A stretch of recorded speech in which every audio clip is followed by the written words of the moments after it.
All right. So thank you so much for joining us. So we have a topic today that is the volunteer recruitment and retention stuff. And I'm sure you all have lots of great things to share on that. But before we start, maybe we can just all go around in case not everyone knows each other and just say who you are, where you're calling in from, your local phenology program, and then anything else you want to share. If you want to share like a recent success story or something fun that's happened with phenology where you are. Anyone want to start? I'll start. My name is Jan Schwartz, calling in from Tucson, and I do a phenology path at the Tucson Botanical Gardens. And I do that, actually there's enough of us that I really only have to go once a week, but I love being there, so I usually do it more frequently. And the project that I'm doing with the course that I'm in right now, the leadership course, is at Mission Gardens, which is a heritage garden in Tucson that sort of is a living museum of food and production, food history, I guess, of the Sonoran Desert in southern Arizona. So I'm happy to be here. It's an amazing location. I love the Mission Garden. There's so much cool stuff going on. Never been. Yep, Put it on my list. Yeah. Well, geez, there's so many to choose from. I guess I'll go next. I'm from the great state of Connecticut on the East Coast. So I am a master gardener. I just became one a year ago, and I've been working on this, and my girlfriend and I decided to take this class together.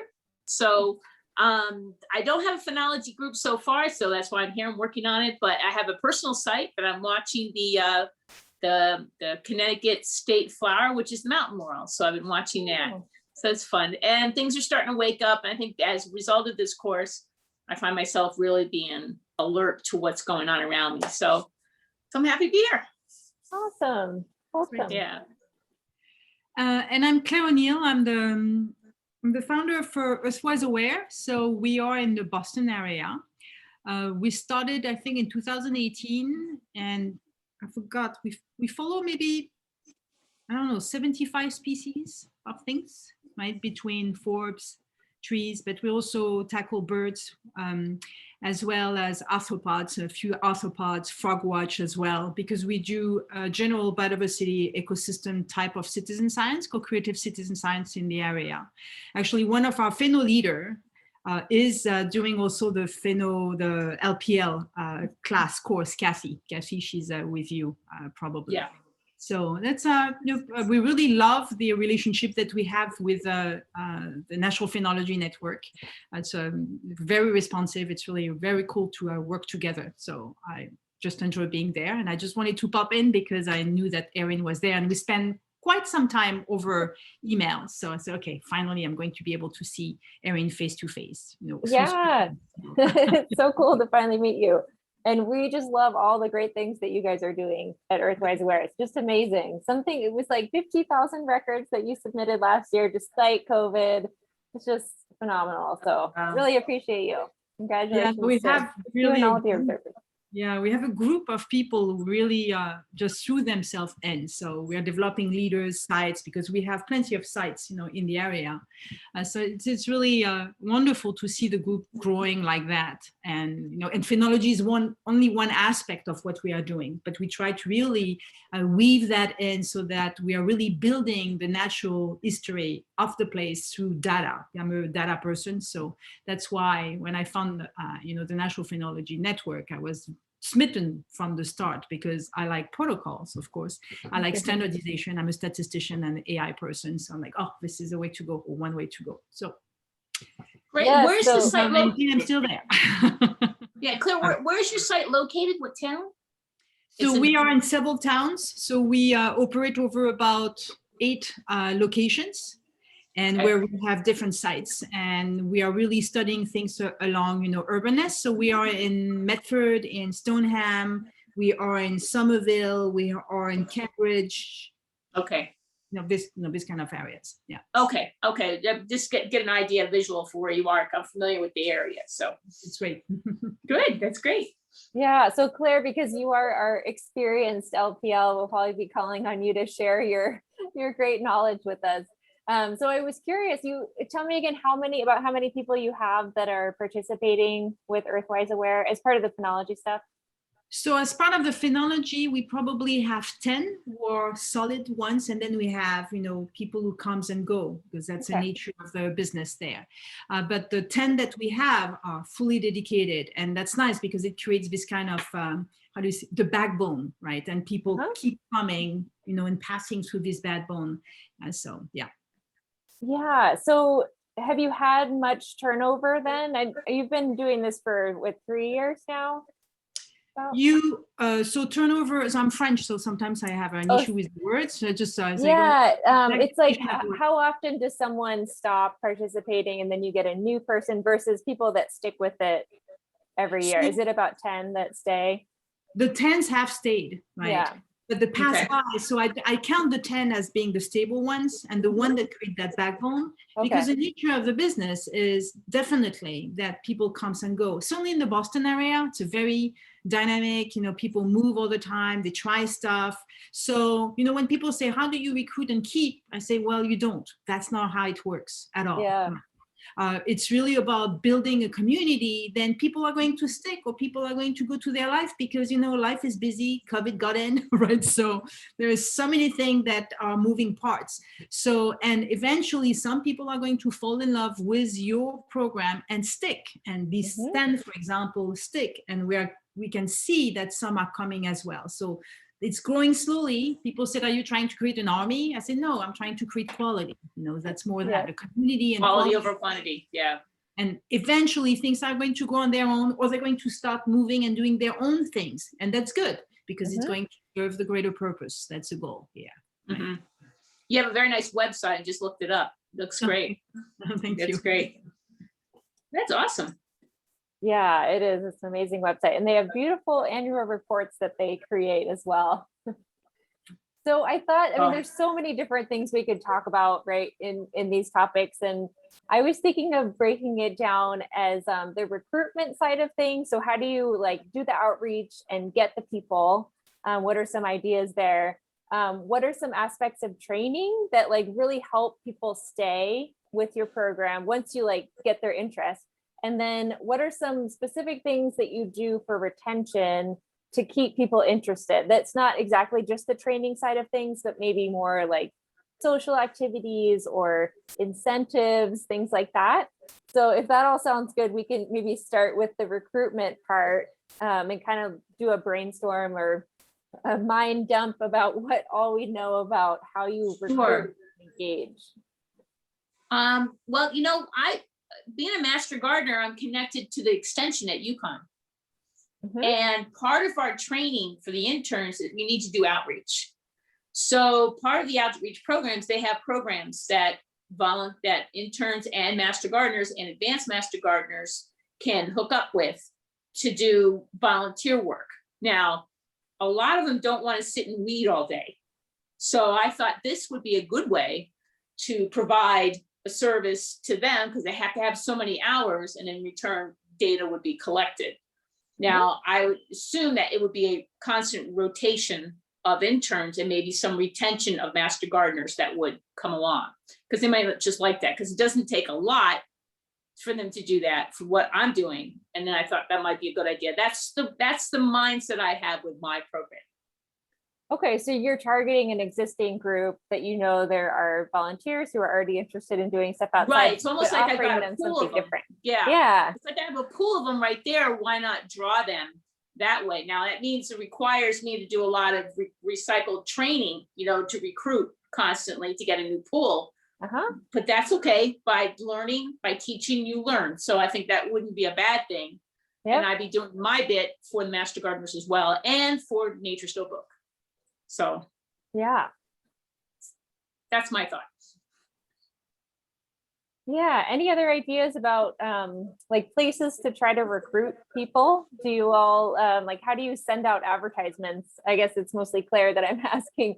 And I guess Jan too, I don't know if you have experience from Tucson Botanical Garden of how you guys kind of like get more volunteers, but what are the ways that you kind of target your outreach and where do you send out information? So in our case, because none of the places where we operate, we don't own them. So for example, we work in the Middlesex Dells Reservation. That's one of the big area. We work in the Growing Center. We work at Fresh Pond Reservoir in Cambridge. And we're getting to Horn Pond, another area. These are fixed phenology place. We do more things. So, but the way that we do, you never do something alone. So we partner with sites. So we partner both with the data aspect with you guys, but we also partner with the site advocates. For example, if you take the Middlesex Fells, it's a woodland that is about 2,800 acres. And we partner both with the Friends of the Fells. I'm actually also now a board member with them, head of their science advisory board. And we also partner, because it's a public park, we operate in public places, with the Department of Conservation and Recreation. And we're embarking on a system habitat fragmentation study with them, which is another part of our citizen science, right? So because we operate with site partners, then we somehow adjust to the mode of communication of these site partners. So for the Friends of the Fells, they have a newsletter, they have a calendar on their site. And so we have our orientation, within their calendar. If you look at the Fresh Pond Reservoir, so the rangers, so there are rangers there, they operate more with a newsletter. So we make sure that our events, our orientation events, etc., goes with their newsletter. If you look at the Growing Center, it's a tiny little garden where we do a lot of things now, phenology-wise. Then in this case, I've noticed that they operate more with listserv and forums. So then we put our little things on the forum there. So the point being that depending on the community and depending on the psychology of the community as well, then you have to adjust. If you look at Cambridge, they are very much knowledge-driven, academics, etc. So that's one way of tackling with them. If you look at the Middlesex Fells, this woodland, they are more hikers, etc. So you have to tune each time a little bit how you address the different communities. But the core thing is newsletter, forum, Facebook, Twitter, Instagram, this kind of thing. So the social media and the social group behind the scene. So that's how we get the words out. Yeah, that's really heavily online too, which is great for COVID times. Has anyone had any success with like tabling events? I know that some of our partners on the Gulf Coast, they do a lot of events, and it seems like it's kind of like these groups of people that all kind of go to the same events. They're all like environmentally focused, they're conservation. And so they'll have a table set up with kind of an advertisement about the trail that they have to try to recruit people. I don't know if anyone's had any luck with those kind of things. The closest thing I can think of that comes straight to my mind is farmers markets. And a lot of the master gardeners put up tents and things for that, to answer questions for people who are farmers, to come and ask questions about their garden.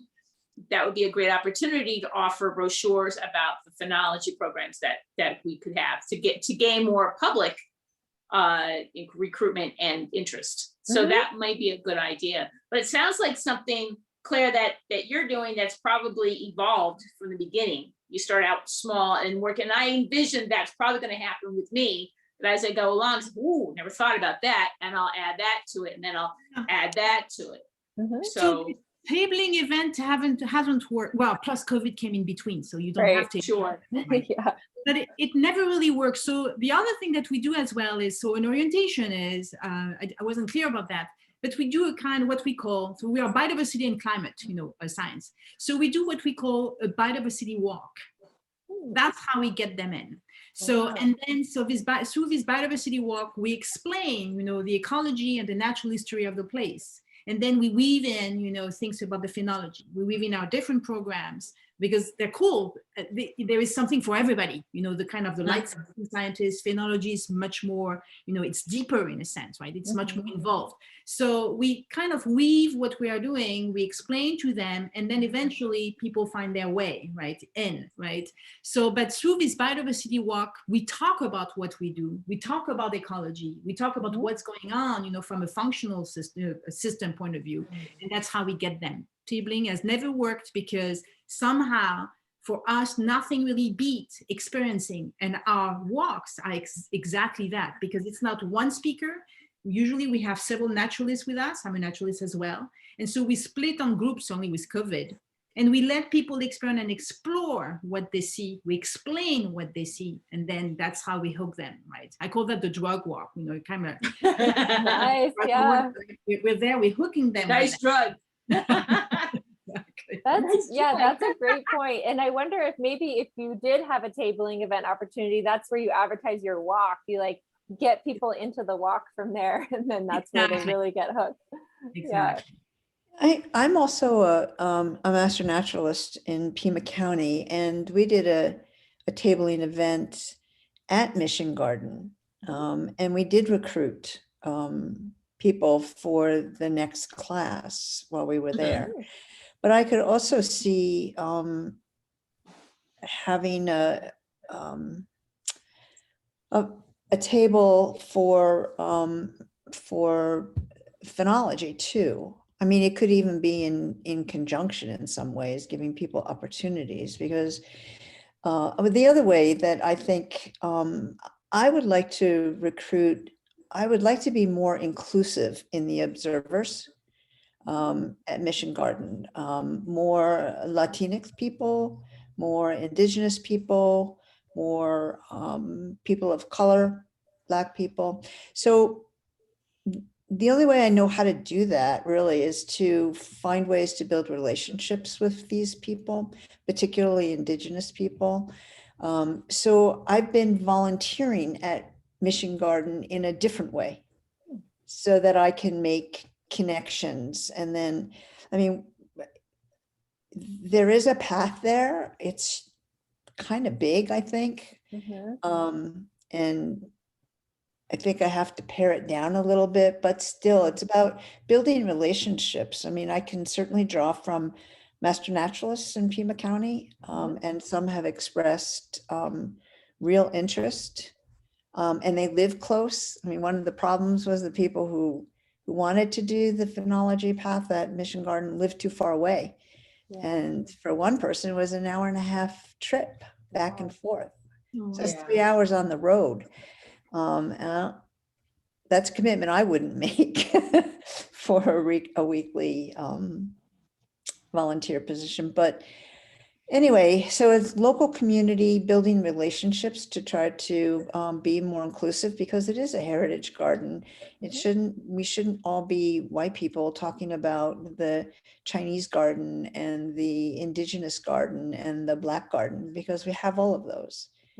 So I think continuing to volunteer there in a different way as well, and drawing on the volunteers who are already there. I mean, some people are there 3-4 times a week, and I could ask them to maybe just do a patch before or after their shift.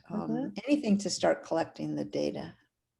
Yeah, that's a really great point about thinking about who you want your observers to be, you know, and like which are the audiences that you want to reach out to. And there's a lot of different ways to go about doing that. And with, the relationship building, it takes time. So being able to have someone who's willing to say, this is what I'm going to do. And it might take a couple of years, but this is my goal, and like getting support for that is really important. And it's been impossible this past year. Oh yeah. I mean, you can't build a relationship on a telephone or through email, or not very well for what we want through Zoom either. I mean, you have to go where those people are. Yeah. I'm sure it's been a challenge for you, Erin, huh? Well, you know, we are very remote anyway. You know, we've always been online, and we've always relied on our local phenology leaders to be the ones like, you know, interfacing, interacting with their own individual groups. So it actually wasn't too big of a change for us. I've spent more time on Zoom than I did before, but I feel like it's kind of similar things where I'm still doing a lot of conference calls and remote presentations and things like that. Oh, okay. But I know that it's been a challenge for a lot of our programs. Have reported that they just either didn't have access to sites, or their volunteers didn't want to come out anymore because of health concerns, understandably. And it's just challenges that we face. It's Well, really, this has actually been a blessing for me, because we're able to do this course now during the COVID. So when it lifts, because like you said, our master gardener is gone completely online, and that's been very difficult to do, Yeah. you know, to teach. So just as well, this gets in place when the thing lifts. So Yeah. So for us, it pushed us to do things earlier. So because we monitor in forest, you know, in places that are not necessarily the easiest to access. I mean, it's not in a park or a garden. So some park were closed, so that was a different story. But we moved to digital mapping, you know, so interactive maps so that they could find their site, right? We threw them in the water or in the fire. I don't know how you say that, but you know, we didn't force them, that they wanted to get out anyway. There was this kind of eagerness to be out as well in the forest. So we had a little bit more quality control just to make sure that everything was, you know, in line. So it was hard and interesting at the same time because it pushed some boundaries or put things, you know, on our plate earlier than we wanted. Like we wanted to move to interactive mapping or maps a little bit later, and just we had to do it, you know, then now at that time. So it is an interesting time, right? Really interesting times. Yeah. I have a question that's related, I think, to recruitment and retention. The site has already been established, but it's about, I don't know how big Mission Garden is, maybe 5 acres max, 4 acres, something like that. It's not very big, but we have 38 different, we don't have 38 different species, but we have 38 on the list. And when I mention that to people, they say, oh my gosh, I got to do 38 things. And so it's not good for recruitment, at least here. And especially as we go into the summer where things really do happen. I mean, we have a heritage fruit orchard, so lots of things are happening. But we have 2 of a lot of things, and I'm wondering if it would be worth it to do 1 instead of 2 of everything, to cut it in half. And then as people get more comfortable, because it's, you know, this is an orchard that they do in the way of the Mexican Spanish colonial period. So there's no rows. They're just all over the place. So finding those tags when the trees leaf out is really challenging. So it took me, the first time I went through, and I went through with a person who was doing it, the one who lives really far away. And it took me 2.5 hours. Wow. So that's also, I think, too big a commitment. I mean, how do you stay focused? 2.5 hours on these teeny tiny little things. Yeah. Anyway. We have a site like that, Jen. One of our sites, the Long Pond, has actually 3 sites, right? And it's a big loop, which is a few miles in the forest. And actually this site is attracting the nerdiest of our crew somehow, right? Because they spend 3.5 hours doing stuff around the pond. So for them, it's really, it became kind of a drug in a sense. And here I am talking about drug again, right? So, but for them, it's important. But then one of them, I'm hoping to make her a leader. So she's young, she's somehow coached by Kathy, who is in your class, right? Kathy is super detail oriented. And then I say, how about, you know, I push you to be the leader for another side. And she was reassured this past Wednesday. So when was it? Yesterday, I guess, because for that side, I'm starting small for her, right? I want to establish it, and we're doing arthropods as well there. So I'm going with 2 species that she knows, even if they are in patches, more than 1, and 1 new one just to extend and expand a little bit, right, for her. And so I didn't really do that intentionally. It's kind of made sense, because if she cannot do it, then I'm going to be the one doing it. So I'm looking at my capacity in all these sites, because if nobody can do it in a week, can I do all the sites by myself in order to have regularity of data? So I did it more for myself selfishly. And then when she said that, she said, oh, I'm reassured. I'm like, huh, lessons learned. Of course, that makes sense, right? To have smaller sites to somehow engage these future leaders, right? And to make them to have, and so that they also have an intimate relationship where they apply what they know from another leader, from another site, and then expand a little bit their horizon with this new thing, which would be Sumac database. So yesterday I learned something just by pure, how you say that, chances. Just, okay, I was selfish. Okay, can I do it on my own if she's not there?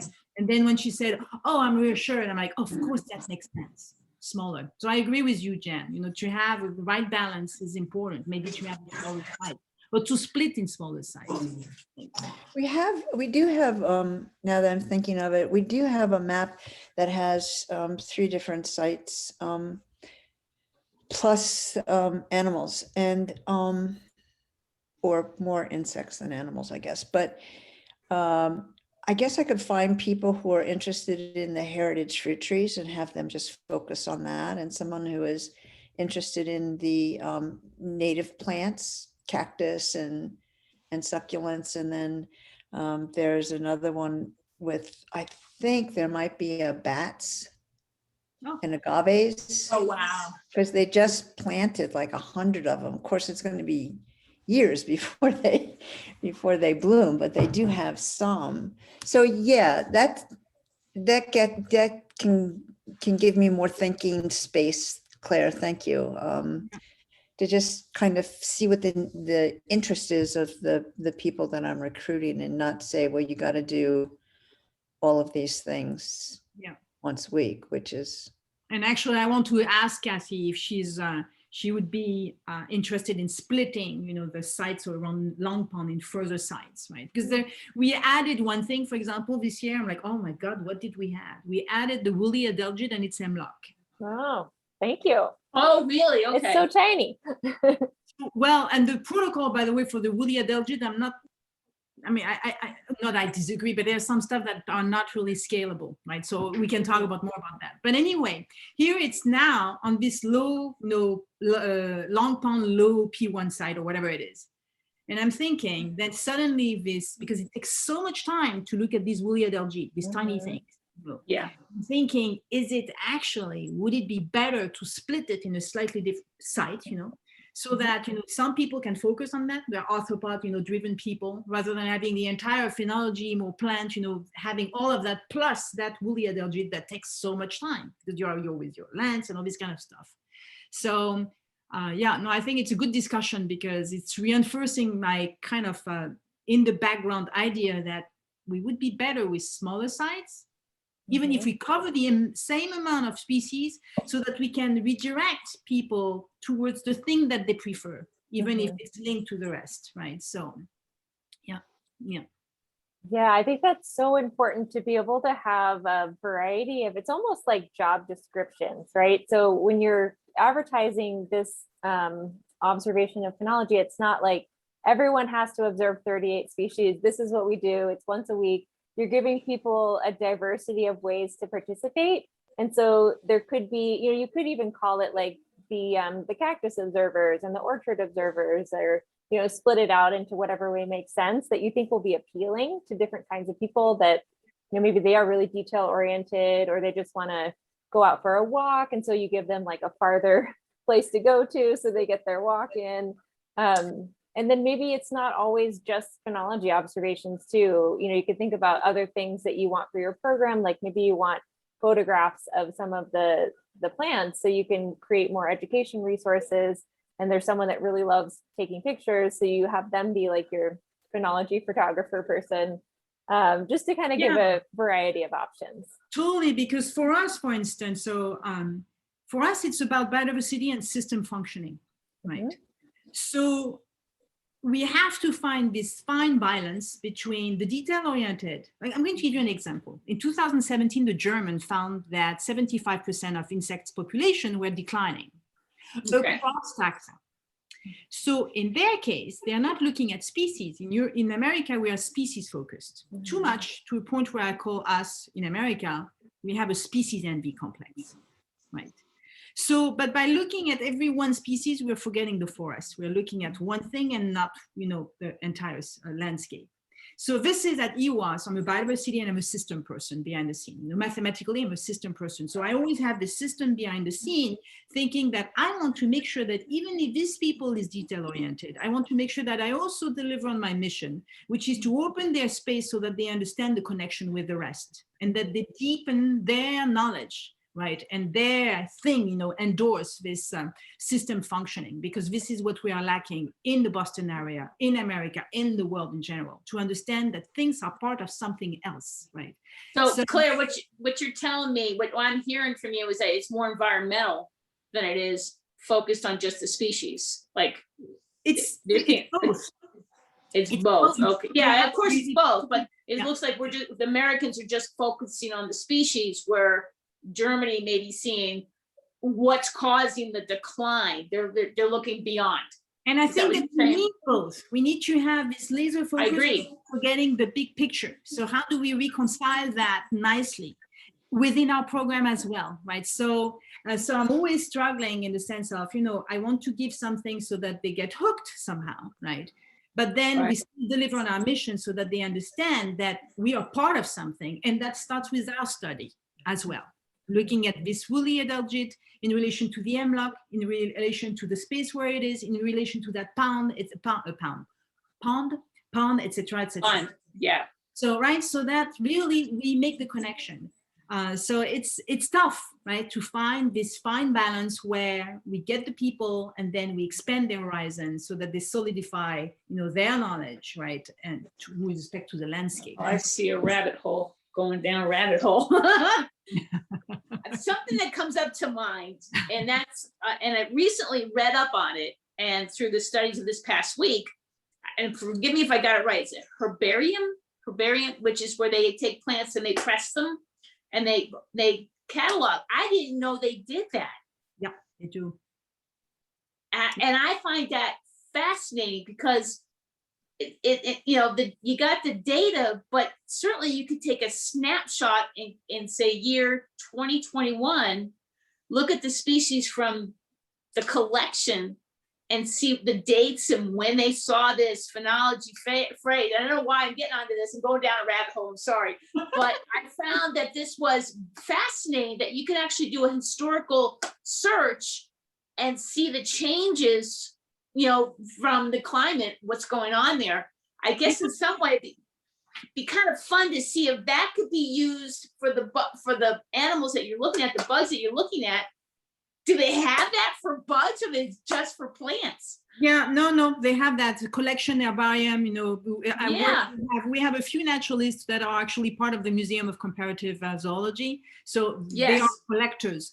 I'm not too much. So we have another thing too, which is we're about ethics. I'm a co-chair of the Citizen Science Organization Ethics Working Group, and I'm trying to push for biodiversity ethics and renewing a little bit our relationship with how we approach wildlife and even science, right? Right. So collection is one thing. We've collected a lot of things. Now, how about we observe in place? And we somehow collect visual and stuff like that in place rather than removing that thing from that place, right? I get that, but my thing from the science part of it is like, then okay, now I'm going down another rabbit hole. Is that you could take the history of the environment data that they have and say, if this animal, there's been a reduction, what has the data showed for the climate, overall climate in that period? And of course, now we're going deep into science here. We got to get back to the volunteer. But I think that would be a fascinating thing to study. Yeah, but phenology is one aspect of it where you collect information about that things, right? Biodiversity, you have now new methods. We have fantastic new method to collect information in a way that is gatherable in a database that can be shared, statewide, nationally, internationally. So there are so many ways. Actually, what is more important now is to be able to aggregate data, between phenology, biodiversity, naturalists, herbivory studies, etc. Now we have the power, so we just need to go in this direction. Oh, sure. As well, right? So, and to your point, what got me really interested in phenology was a David Henry Thoreau collection that he has, and I again did some research and found that Boston College were doing phenology search, and they didn't know that Henry David Thoreau actually kept detailed notes of the plants that he had observed when he was there up in Concord. And they just went, what? And they grabbed it, and they were able to see a real comparison between the two. Yeah. That was fascinating to me. Richard Primack is the guy at Boston University who did some Yeah, studies. he is. Yeah, exactly. So I thought that was fascinating. Yeah. Fascinating. He's using the old record, right, in order to somehow. Right, that's exactly right. Now, yeah. Yeah. Exactly. And what a gift that was. Yeah, it is. It is. Naturalists are critical. They're absolutely critical. Yeah, definitely. Yeah, absolutely. So anyway, sorry, we're going off on a tangent. No, they're good tangents. That's great. Yeah, herbarium Sorry, records Claire. are really rich, and there are various researchers that are using herbarium records to try to understand I changes thought that are that was happening. fascinating. I thought that was so cool. Yeah, I saw that one. Whoa. Isn't that neat? Whoa. It's the hard part is like getting them all digitized, because there's just so much, and they're not very accessible to a lot of people, because you'd have to go to the You have herbarium. to physically go there. Yeah, So but- digitize it would be good. But you know what? It's fine to digitize, but to have it on hand and see it, and it's press. It's still got a 3-dimensional view to it. You can see it and see the date. Yeah, that's the fascinating part. Okay, I'm chatting. No, that's fine. So any other thoughts on recruitment? I think, we covered all the things that I wanted to talk about there, about, ways to advertise, and then also offering like different options for people and different ways to participate. So maybe we can move on to kind of the trading side of things. And I know a couple of people have mentioned like mentors and the importance of having those folks that have been with your program for a long time. So can you say anything more, Claire, about how you have people serve in that mentoring role? Do you like have your new observers go out with those mentors when they make observations, or how do they kind of play that role of mentor? Well, so those 10 people, a few of them are leaders and the rest are becoming leaders. That's my thing, right? Because I'm very much into delegating, right? I never wanted to own anything for myself because it's too much work, and Cassie is fantastic for the site. We have Jennifer as well, and we are grooming now Yvonne and Sarah for, we have 4 sites, so we want to have this leader, and then we want to have assistant for them somehow, or other leaders. So it's all about grooming and making sure that we satisfy, the wishes somehow of, Kathy, Jennifer, Yvonne, and Sarah, right? So that they feel that they are learning something, they are gaining something in return, right? They are gaining a family or community as well, and that they have their word to say, right? So that's that. So the grooming is really to make sure that we listen to one another, I listen to them, right? So that really they feel accomplished and that they can accomplish even more, right? So that's and that's hard. That's hard to make sure that, I listen well enough, or we listen well enough to one another, right? So that's the listening part, right? And learning from them, right? And giving them room, space, right? As well. Right. Yeah. Did I answer your question? Yeah. I don't know. Does anyone else have other experiences with working with mentors or thoughts on I'm that? too new into this, Erin, to know. I can only go for my Master Gardener stuff, and what about there in the Master Gardener realm? Well, my extension leader has been very good about in motivating and offering projects for people to do, and I think I would partner with him to show him how to do this, and he again could show it to the classes as he goes on. And then we have other extension leaders from different counties. Every county has their own, as you know. And I would go there, and then I'd talk to the head of the Master Gardener, Yukon Master Gardener extension, and talk to that. So I can see this snowballing, and I think the best way to recruit is to be a good ambassador. Show your excitement for it. Mm-hmm. I agree. I think that the charisma of the leaders is very important, right? Yes, because I agree. People need to be inspired. People go somewhere because they're inspired, because they want to be part of a community. There is no way around. Rarely have owners who want to do that on their own, right? Certainly not in right. Also to make it manageable. You don't want to make it too difficult, because it's overwhelming. Baby steps. Right. It's very overwhelming. So I realize that, I see, there are young ones, are young leaders, not necessarily in age, but young leaders, right? Yeah. they're scared. They're a little bit scared by the protocol, right? Mhm. And I keep saying to them, no, we're going to make mistake. And that's why, by the way, we have teams and we are in the field often, right? Meaning we don't train and then leave them. There is Oh dear constant- God, you wouldn't We're keep there. anybody. Yeah. Right. We are there. We are there once a week at every location, so that at least there is this kind of a pillar that they know that they can go to. Right? At some Right. point, the goal is that they go on their own, but they knowing that anytime they want to be challenged, challenge us, etc., be in this community of people. The community is here in the field, because nothing replaces being in the field with. Oh, absolutely. Right. Three-dimensional. Mhm. Yeah. Do you do specific, maybe more formal continuing education for people, Claire? What do you mean by that? Well, they learn their site and they learn the protocols. Is there anything that you do for them to give them deeper knowledge about what they're doing? Yes. So our goal. So it's more than data collection for us. So for me, so I'm a mathematician originally, system person, right?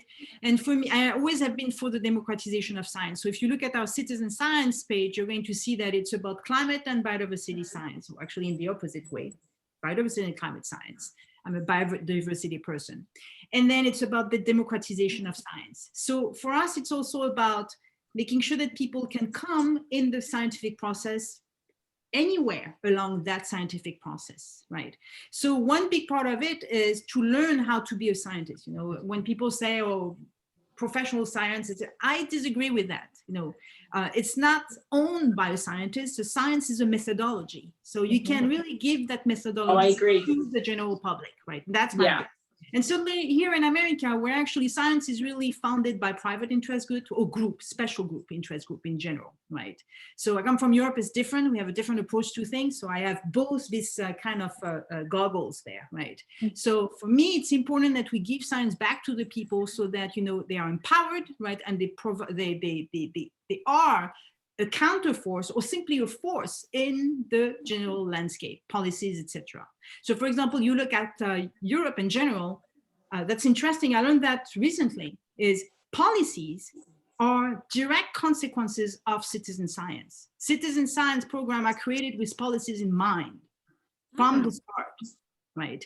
So, and I think it's super important. It's super important here in America to also reach that, right? There is other, qualities behind the scene, but so anyway, where was I going with that? I lost my train of thought.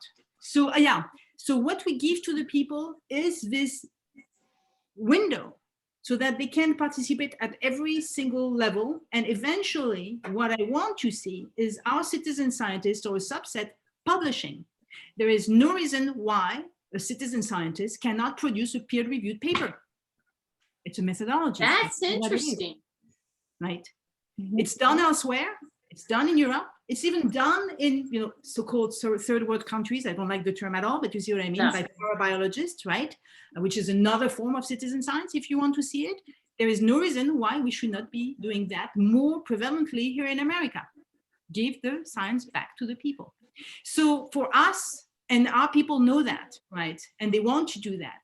And for us, the conservation report, Erin, that you see is the way in, because that's the way to weave a narrative, to form questions, to also help the people, the citizen scientists, to learn how to understand data, to clean the data, to interpret the data, to aggregate the data, to tell a story, to form a new question, to refine that question, et cetera, which is a scientific process, right? So we've made very early the effort to make sure that this citizen science report, conservation report, is in the hand of our citizen scientists so that, again, we lure them to get into that process, to understand that it's not that overwhelming. It's actually extremely engaging and liberating, right? So that's what we give to the people, this insight to science so that themselves, they stop being fearful of science. I have no idea what we are so fearful of science here, right? And we get in it and do it, because that's really the action of it that is important. Right? That's very good. And then the thing that comes to my mind is to be published, who would publish it? And of course, I'm thinking the organization that you work for can put a newspaper together and people can do peer review that way. That way they're getting their word out. And I think that would be great. No, tons of ways to, yeah. A lot of ways. Yeah, absolutely. And just to finish on that, what is fascinating as well is when we published the first report 2 years ago, right? So I gave it to the citizen scientists because I'm a statistician. So I created the first narrative, right? And this is not my language, by the way. English is not math, maybe, but not English, right? So Right. they came in and they were tentative at the very beginning. And I said, no, go for it. I mean, I don't have an ego that way. What is important is really that, you know, the whole is more important than the sum of the parts. You see what I mean? Greater than the sum of the parts. Sure. And so they got in. And last year, by the way, this 128 pages report received something like 2,000 feedback from the communities because they wanted to make it tight so that the story was good, made sense as well, and was backed up by real data, by good data, right? So they all jumped in and they were excited by it. They were a little bit surprised about how at the end it worked because 2,000 comments in the course of 1 month, it's something to deal with, to monitor. Yeah. But we did it. We did it. So they Wow. were blown away. But what was really good is that they saw two things: that EWA cares for their work and that their work is valuable, that their work is of importance. And that energized them every single year, right? Mhm. Not sure that we're going to do the report every single year. We're going to do shorter ones because it's a lot of work, right? And we want to play with the data. But they saw with this report, that was their reward. They saw that their work is valuable, that we value their work, right? So That's What's good the to know. organization you are heading up, Claire? Earthwise Aware. Earthwise Aware. Thank you. And, so yeah, it's exciting. I'm very excited by this aspect of it. I'm going to put that in the chat. As you should. Yeah, Yes, that's been great. very And helpful. yeah, a lot of what you were saying, Claire, it reminds me of a lot of the best practices for co-production of knowledge. And we've been thinking a lot about that here. And a lot of that has to do with like connecting natural resource managers with scientists and making sure that everyone's involved in the process. And yeah, it's all about making sure that they have ownership at every stage. You involve them at the beginning when you're thinking about what are your questions and what are the species you want to observe, and then all the way through the data analysis to the publication stage as well. So Yep. I think that's a really great point. No, I think it's important. So that's why we have, side meetings, Zoom meetings, to, Mhm. refine the sites together to, do postmortem analysis. Are we happy with the site? In which direction do we want to see it going? What are new questions that we want to see? And this kind of things. So it's it's work, but it's cool work. I like Yeah, it. that's great. So yeah, we just have a few minutes left. I thought maybe we've already talked about a lot of ways to get people like really engaged so that they stay with the program, and a lot of that's like the foundation that you build when you're getting people interested and telling them about the broader importance of their data, and then like linking them up with the right people to inspire them and finding those charismatic people. But maybe we can spend the last couple of minutes talking about just other ways to kind of keep people's interest. And I don't know if anyone has any ideas. It doesn't have to be from phenology specific things, but just other volunteer positions you've been in the past of like ways that you've been kept interested, whether it's like social activities or maybe it's like a reward system or incentives or things like that. So you have any ideas to share around there? I think that the one that came to mind was a newsletter, to keep people involved in what's going on and how things are going. So there's a feedback. So everyone knows they're connected, because there's nothing worse than feeling, I think Claire mentioned, to being disconnected. So to feel connected, everyone's in the same plate, would be a wonderful thing to do, and do it on a regular basis. So my thought was do it quarterly, doing it every 90 days. Do a newsletter, do a Zoom meeting, et cetera, et cetera. Ask questions, open up for questions. Claire has really covered that well. So yeah, we have we have a newsletter that we have a seasonal newsletter. yes. I feel that it's not enough in a sense. People want to have a little bit more in terms of events, etc. So we also have a forum or listserv, but it's a forum. You have access to an archive. And actually what we do is we do a weekly recap of sightings and stuff like that to keep the community engaged. It's also a way for us to reward our citizen scientists, the biodiversity citizen scientists, like, oh, this is a cool otter that Jennifer saw. Oh, there is whatever, you know, this kind of, there is a salmon egg thing, which is a fungus, sorry. So, you know, these kind of things where, because we have a database of visual records as well that pops, we have 60,000 records, you know, of visual stuff in 3 years. So we have really material now to reward that way our citizen scientists by celebrating what they are doing. Speaking of which, we've done another thing too, and we want to do that more. It's work too. We've published our first field guide to the common fungi of the Greater Boston. We did it in collaboration with a mycologist and friend, and using the visual record of our citizen scientists as much as we could. I mean, the good ones, right? And we also, it allowed us somehow to also network with other naturalists like Tom Murray. He knows a lot about, you know, entomology, you know, insect, arthropods in general. He published that book. So I have it here. Oh, wow, okay. So because we didn't have the greatest pictures of fungi, we're learning, we're newbies in fungi. So Larry Millman said, they're not good, Claire. I said, I know, we have a few. Oh, I know. And we're just, you know, baby fungi guys, right? And so to the rescue. But I realized that it became an opportunity to tie, you know, more established naturalists with our crew of citizen scientists, which is exciting, right, on both ends, right? So because you grow a community that way as well. I think the point is really about connection, community. Connection, yes, agreed. Yeah. That's what it is, right? Oh, absolutely, absolutely. Yeah, you're giving them an opportunity to be involved in something that's really special and to have kind of like ownership over creating a resource. That's really neat.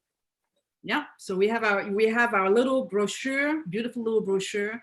We even have a female version. Larry was not sold on that one. So we have a 14 by 17. And I said to Larry Millman, this is big, you know, that doesn't fit in my pocket. And for some weird reason, you know, women are not allowed to have hiking pants with proper pockets. Exactly. Right? Exactly. Yes. Right. So we created an 8.5 by 11 version, which is very readable. Larry was completely surprised, and he didn't believe me when I said, I'm going to bet you that women are going to go for the small one. And I was right on that one. I'm not always right, but I was right on that one where the woman said, oh, I like the small one because it can fit in my pocket. And Larry, 70 something years old, said, wow, I didn't realize that there was a gender difference there. I do not have hiking pants with proper pockets.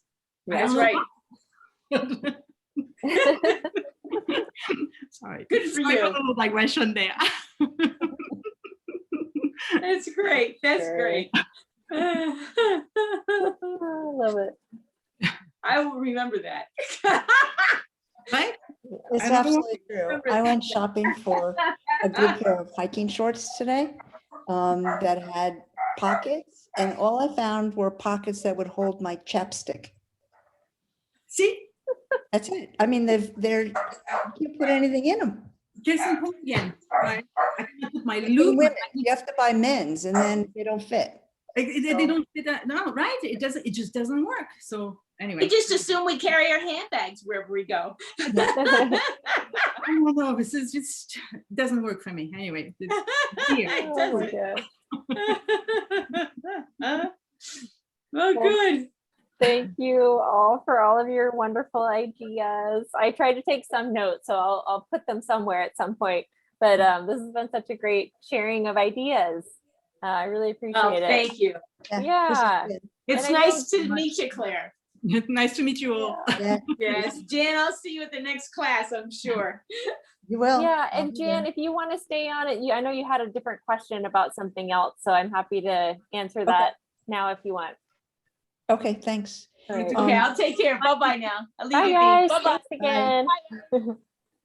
The question was, it really has to do with what I had asked about trying to get people not overwhelmed by 38 different Okay. things on the list. And so I was wondering, like there are 2 quints, 2, of everything. If the easiest way would be to cut it back to one, Mhm. or because some of them are practically next to each other. Yeah. And when we went down, things were just beginning to leaf out when I walked around with, Deb, I think her name is, I Mhm. forgot now. Deborah Holmes, what's her first name? Oh, Diana? Diana, thank you. When I walked around with her, there was minimal difference. A little bit on the sunny side or the not sunny side, you could see things, but Mhm. the people that I've talked to who are really interested said, can we start smaller? Mhm. And I don't see any reason why we can't start smaller. I just don't know which would be the best way to go about that. Cut plants down to 2 or eliminate some plants altogether. Yeah, so I can say that the reason why we have the recommendation to have 2 or 3 individuals of the same species is to capture variation, because sometimes Okay. you'll have really different trees, and it might be because of the microclimate that they're in. It might be because of the age of the plant. And some bigger trees will have a lot more flowers. And so by having a couple different individuals, it gives you a better picture of what's happening at that site. Because really Okay. what you're doing is you're providing a kind of an overview of what's happening with phenology at this location that you've registered. So in that sense, it would be good to have multiple individuals if you felt like there was a lot of variety in what's going on with the phenology. But if you're saying that, both of the quints are kind of acting the same, they're right next to each other, maybe they're the same size about, so it doesn't really help to have 2. In that case, I think it would be fine to have just 1. Yeah, they were just beginning to leaf out. And so I haven't observed them enough to know, to be able to really answer that question of whether they're acting exactly the same or very, very similarly. I know that, I believe there are 2 creosote and one is doing pretty bad, because it doesn't get the sun it needs. Mhm. And I can see the value of doing the 2 because, I mean, one of the questions that Mission Gardens is looking to answer is,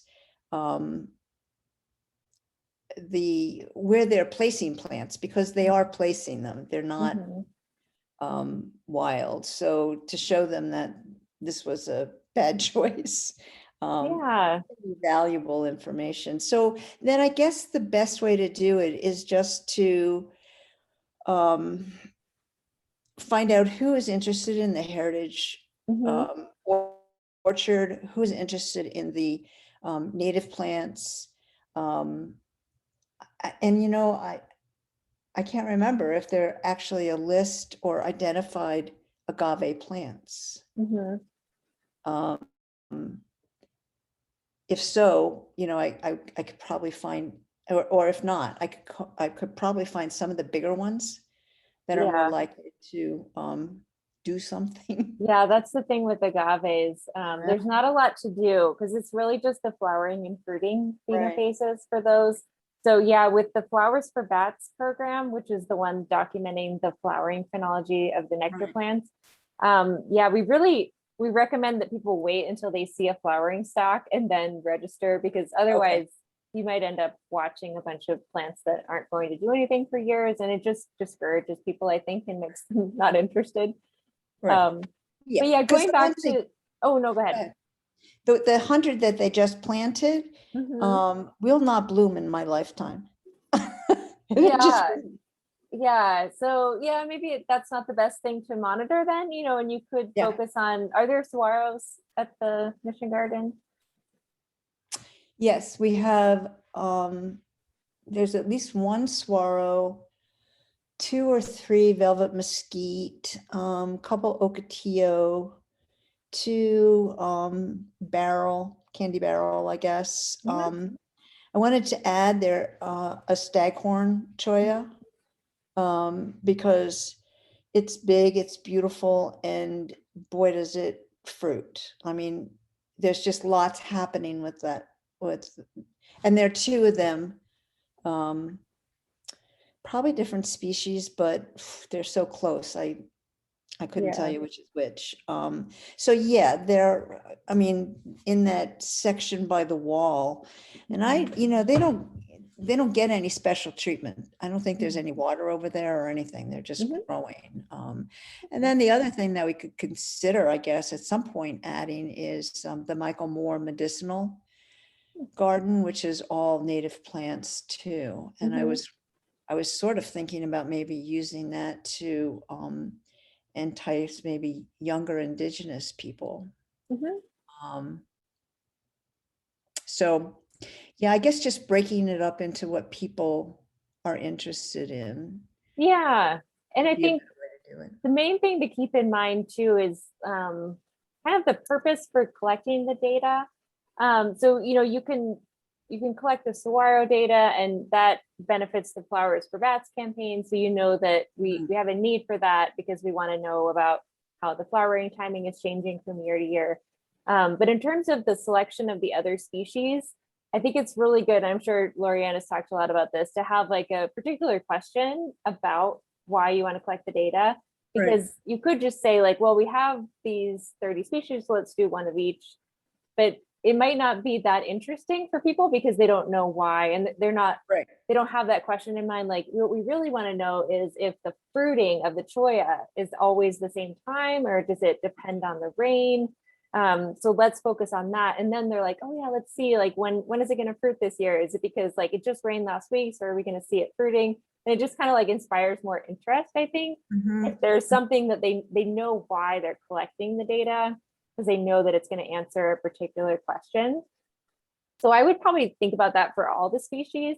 And for the orchard species, it might be that you just want to know about is it like the flowering, and is it have to do with pollinators and whether there's the pollinators available for the flowers, or is it more like the fruit timing? You know. Yeah, I mean, I'm interested in sort of that mismatch Mhm. for migrating species. Okay. And and my interest is more desert plants Mhm. than heritage fruit, although it's Yeah. fun to be down there because you can help with the harvest and eat while you harvest. Yeah. Right.